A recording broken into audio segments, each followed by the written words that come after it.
காஷ்மீர் பள்ளத்தாக்கின் ஸ்ரீநகர் ஜீலம் ஆற்றின் கரையோரத்தில் சிகாரா எனும் படகு வீடுகளும் புகழ்பெற்றதும் கேள்விப்பட்டு படகு வீட்டை உள்ளே போய் பார்த்தேங்க.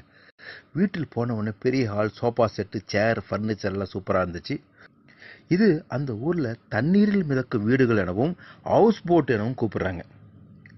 காஷ்மீரின் வரலாற்றில் அத்தியாயத்தில் குறிப்பாக ஆங்கிலேயர்கள் வீடு கட்டுவதை தடை செய்ததாக கூறப்படுகிறது. அதனால் தான் படகு வீட்டை உருவாச்சுங்க. பொதுவாக நம்ம இந்த ஹவுஸ் போட்டில் இருந்தனாக்கா வெளியே போக தேவையில்லைங்க ஷாப்பிங்க்கு. ஏன்னா போட்டுக்கிட்டேயே எல்லா சின்ன சின்ன போட்டில் வந்து காய்கறி, மீன், கறி எல்லாம் வாங்கி விற்பாங்க. அதை நாங்கள் வாங்கிக்கலாம். அதே மாதிரி நீங்கள் எதாவது வெளியே போகணுன்னு நினச்சிங்கனாக்கா சின்ன போட் இருக்கும். ஒவ்வொரு வீட்டுக்கும் ஒரு போட் இருக்கும். அந்த போட்டில் நம்மளே எடுத்துகிட்டு போயிட்டு ஷாப்பிங் மாதிரி எல்லா இடத்தையும் சுற்றிட்டு வரலாம். அந்த பார்த்தீங்கன்னா ஷாப்பிங் ஏரியாவில் நிறைய போட்டில் நிறைய காய்கறிலாம் விற்பாங்க. ஸோ அது ஒரு இன்ட்ரெஸ்டிங்காக இருக்கும் பார்க்கறதுக்கு.